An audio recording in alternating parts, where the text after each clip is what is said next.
और तांबे के पात्र में जो जल रखा हुआ है, जो व्यक्ति परेशानी में है या स्वयं व्यक्ति परेशानी में है, जो कर रहा हो, अपने ऊपर आधा जल छिड़क ले और फिर आधा जल का पान कर ले, वो आधा जल पी जाए। या किसी व्यक्ति के लिए आप कर रहे हैं तो आधा जल उसके ऊपर छिड़क दें और आधा जल पिला दीजिए। घर में किसी प्रकार की परेशानी है, नकारात्मकता से आप परेशान हैं, वास्तु दोष से परेशान हैं, तो आधा जल पूरे घर में आप छिड़क दीजिए और जो परिवार के मुखिया हैं वो आधा जल का पान कर ले। जय सिया राम। सब सुख लाए तुम्हारी सरना, तुम रक्षक काहू को डरना। इस संसार का हर व्यक्ति चाहता है कि संकटों से वो बच जाए, जीवन में सुख समृद्धि आए और तमाम तरह की जो दुश्चिंतता उससे घेरे हुए है उससे वो बाहर आ जाए। हर कोई चाहता है, लेकिन सही मार्गदर्शन के अभाव में व्यक्ति कई बार खुद को चक्रव्यूह में और घिरा हुआ पाता है। उसे लगता है कि जितने ही ज़्यादा इन संकटों से निकलने की वो कोशिश करता है उतने ही ज़्यादा इसमें फंसता जा रहा है, कोई मार्ग नहीं सूझ रहा है। और लगभग हर व्यक्ति के जीवन में इस तरह की स्थिति आती है। और सिर्फ गृहस्थों की ही हम बात नहीं कर रहे हैं, साधु महात्माओं के भी जीवन में इस तरह की बात आती है। हनुमान जी के बारे में बहुधा रामचरितमानस में जो बातें कही गई हैं, लिखी गई हैं, उसी के आधार पे हम सभी उन्हें जानते हैं। लेकिन हनुमान जी की प्रशंसा में, हनुमान जी की कृपा प्राप्त करने के लिए बहुत सी पुस्तकों की रचना हुई है, जिसमें तंत्र मंत्र यंत्र साधना, बहुत सी इस प्रकार की पुस्तकें हैं जो आप ढूंढेंगे तो मिल जाएंगी। और समय समय पे जो जानकार साधक हैं इसका सदुपयोग करके अपने जीवन को लाभान्वित करते हैं। एक प्रसंग इस प्रकार का आता है कि एक बार सौनक जी की अगुवाई में, सौनक जी जो ऋषि हैं उनकी अगुवाई में बहुत से जो ऋषि महात्मा हैं उनके पास गए और कहा कि हम लोग के जीवन में बहुत कठिनाई आ रही है। भले ही हम लोग साधना मार्ग पे हैं, लेकिन बहुत सारी परेशानियां आती हैं, बहुत सी बाधाएं आती हैं। साधना को संपन्न करने के लिए भी धन की आवश्यकता पड़ती है, सामग्री चाहिए। जो साधन हम चाहते हैं कि जिसके अभाव में हम कोई यज्ञ आदि नहीं कर पाते, इसकी बड़ी दिक्कत हो जाती है। वस्त्र भोजन की दिक्कत हो जाती है। मतलब यह है कि जिस प्रकार से गृहस्थों के जीवन में समस्याएं होती हैं, कुछ इसी प्रकार की समस्याओं को लेकर सौनक जी के सामने कुछ ऋषि पहुँचे। बात ये आती है कि 88,000 ऋषियों सहित सौनक जी ने सूत जी के सामने फिर जाकर के प्रश्न रखा कि महाराज, ये परेशानी आती है, इसका क्या निदान है? ईश्वर की भक्ति में भी विघ्न आ जा रहा है। ईश्वर की भक्ति करने के लिए जिस साधन की आवश्यकता है, फल मूल की आवश्यकता है, यज्ञ करने के लिए, यज्ञ होम करने के लिए भी 7 रुपये पैसे की आवश्यकता है, यही नहीं हो पा रहा है, तो फिर क्या उपाय है इसका? तो सूत जी कहते हैं कि इसका एक ही उपाय है कि जिनके वश में धर्म, अर्थ, काम और मोक्ष, ये जिनके वश में है, एकमात्र देवता हैं हनुमान जी। जिनके वश में धर्म, अर्थ, काम और मोक्ष है, संकट की निवृत्ति करने वाले वही देवता हैं।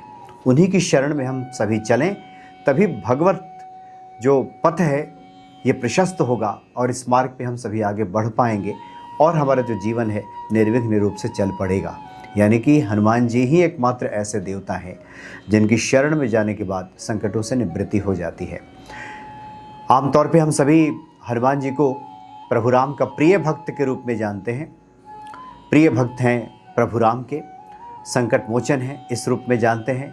प्रभु राम के दास हैं, दास्य भाव से आराधना करते हैं प्रभु राम के हनुमान जी। लेकिन तंत्र साधना में आप जाएंगे, बहुत सारी ऐसी पुस्तकें हैं जिसमें स्पष्ट तौर पर उल्लेख मिलता है कि प्रभु राम ने अपने संकटों के निवृत्ति के लिए, क्योंकि प्रभु राम के भी जीवन में जब संकट आया, लीलावश ही सही, जब माता सीता का हरण हो गया और उसके बाद किस प्रकार से खोज किया जाए, पता चल भी गया तो रावण पे विजय प्राप्त कैसे किया जाए, बहुत से दिक्कतें आएंगी, संकट आएगा, इसका निवारण कैसे हो, तो प्रभु राम ने स्वयं हनुमान जी की पूजा की है, इस प्रकार की बात आती है। और ये पंपा नदी पे किया है।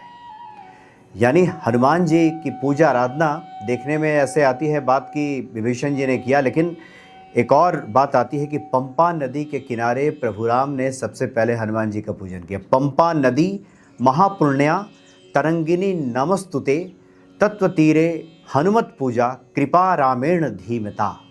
इसमें कहा जा रहा है कि जो पंपा नदी जो महापुण्यदायी नदी है, उनके जो पुण्य तरंगों के पास बैठ करके, तत्व तीरे, उस नदी के किनारे बैठ करके हनुमत पूजा कृपा रामेण, राम जी जो हैं हनुमान जी की उन्होंने पूजा की। धीमता मतलब कि बुद्धिमान राम ने हनुमान जी की पूजा आराधना की थी कि उनके जीवन से संकटों का निवारण हो जाए। यानी हनुमान जी की पूजा स्वयं प्रभु राम करते हैं। इसलिए बताया जाता है कि जो भगवान शिव के जो प्रभु हैं वो राम हैं और राम के जो इष्ट हैं वो शिव हैं। तो इस प्रकार से हनुमान जी की पूजा स्वयं राम जी ने की है। एक और बात आती है कि जब सुग्रीव के जीवन में संकट आया था, परेशानियां आई थी, तब भी उन्होंने हनुमान जी की आराधना की थी, संकट मोचन का आवाहन किया था इंद्र के कहने पे, जो सुग्रीव हैं, कि संकट मोचन हनुमान की कृपा के बिना किसी के जीवन से संकटों का निवारण हो ही नहीं सकता। ऐसे हैं हनुमान जी। तो हनुमान जी के चूँकि ये ज्येष्ठ का महीना शुरू हो गया है और इसमें कुल मिलाकर के 8 बड़ा मंगल है, और वैसे किसी मंगल को किसी भी दिन हनुमान जी की आप साधना करें तो निश्चित तौर पे आपको फलों की प्राप्ति हो जाती है। आगे कुछ वीडियोस में कुछ ऐसे हम मंत्रों की चर्चा करेंगे जो कि इस कलयुग में व्यक्ति उन मंत्रों का जप करके, और बहुत ही सरल हैं और हनुमान जी के तुरंत कृपा दिलाने वाले ये मंत्र हैं, व्यक्ति अपने जीवन को सफल कर सकता है, निर्विघ्न अपने जीवन के जो कार्य हैं उसको संपन्न कर सकता है।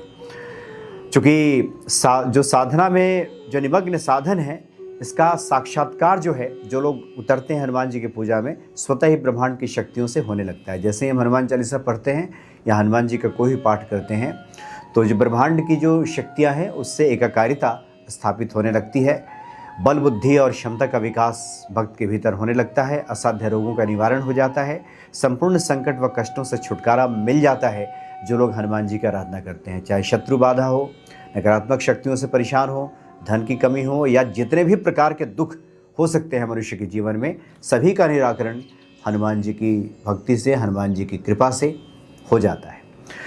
अभी हम बात करेंगे सबसे पहले जो आजकल की जो सबसे बड़ी समस्या है लोगों के सामने, नकारात्मक शक्तियों का प्रभाव। नकारात्मकता का अर्थ सिर्फ आप भूत प्रेत से न लें कि जो लोग जिनके ऊपर भूत प्रेत हावी हो जाते हैं वो आपको हिलते डुलते दिखाई देते हैं, वो तो है ही। बहुत से लोग जो नकारात्मक विचारों से ग्रसित दिखाई देते हैं, कभी भी ऐसे व्यक्ति सकारात्मक कुछ सोच ही नहीं सकते। उनके मुख से हमेशा यही निकलता है कि मेरा तो भाग्य ही खराब है, हमेशा उनके मुख से यही निकलता है, मैं तो पागल हो गया। इस प्रकार की बातें बहुत सारे लोग कहते हुए आपको दिखाई देंगे। दिमाग खराब हो गया है, इस तरह की बात भी लोग आपको कहते सुनते दिखाई देंगे। बहुत से लोग ऐसे हैं, यानी उनके मुख से हमेशा नकारात्मक बातें निकलती हैं, जीने मरने की बात करने लगते हैं कि अब ये नहीं हुआ, वो नहीं हुआ। तो इस प्रकार से जो हमारे नकारात्मक विचार हैं, सकारात्मक कैसे बने, या किसी प्रकार की भूत बाधा प्रेत बाधा से लोग ग्रसित हैं, या जो लोग जानते हैं मानते हैं कि उनके घर में भी इस प्रकार की नकारात्मक शक्तियों का वास है, या नकारात्मक शक्तियों की वजह से वो परेशान है, या किसी प्रकार का वास्तु दोष भी घर में है, तो एक हम आपको बताते हैं मंत्र हनुमान जी का कि किस प्रकार से करना है, और निश्चित तौर पर इसका जो लाभ है वो 51 दिनों में आपको पूर्ण फल की प्राप्ति हो जाती है, श्रद्धा भाव से किया जाए तो। हनुमान जी की महिमा से परिचित होकर के उनके संकट मोचन स्वरूप पे भरोसा रखते हुए अगर हम पाठ करते हैं तो निश्चित तौर पे 51 दिनों में ही समस्याओं का समाधान हो जाता है। करना यह है कि इसके लिए आपको हनुमान यंत्र की आवश्यकता पड़ेगी, क्योंकि ये जो पूजा है हनुमान यंत्र के सामने ही होगी। क्योंकि हमने शुरू में ही कहा कि हनुमान जी के यंत्र तंत्र मंत्र की जो पूजा का विधान बताया गया है उसमें इस बात की चर्चा है कि हनुमान जी के यंत्र के सामने बैठ करके आपको पूजा करनी है।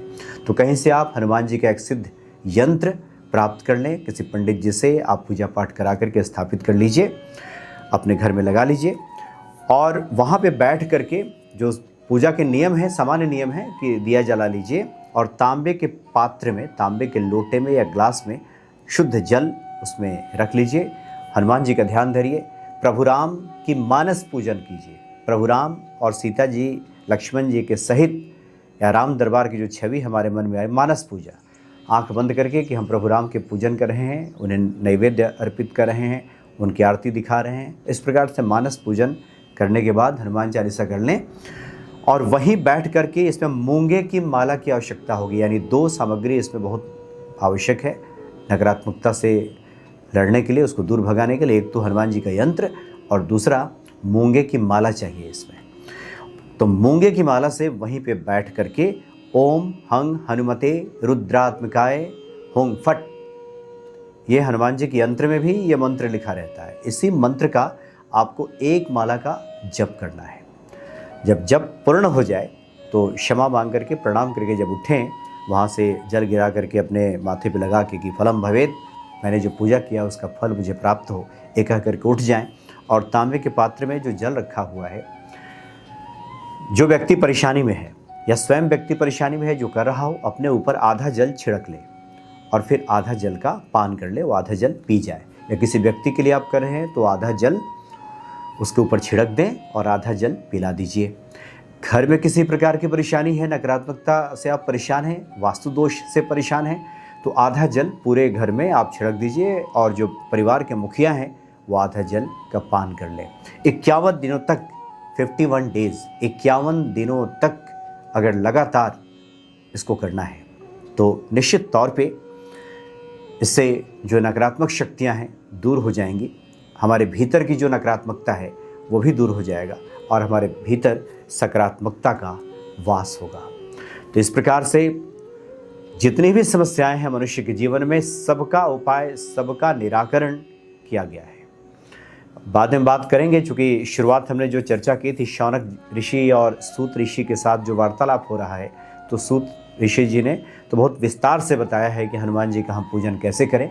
एक सामान्य गृहस्थ के लिए उतना संभव नहीं हो पाएगा कि संस्कृत के मंत्रों का कैसे आवाहन करें, कैसे उनको आसन दें, तो इसमें ज़्यादा पढ़ने की आवश्यकता नहीं है। संक्षिप्त पूजन जैसे हम अपने घर में करते हैं वो करें।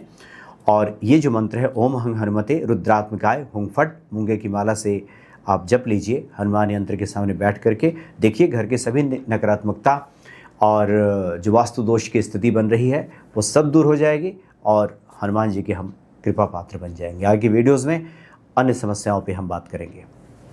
जय सिया राम।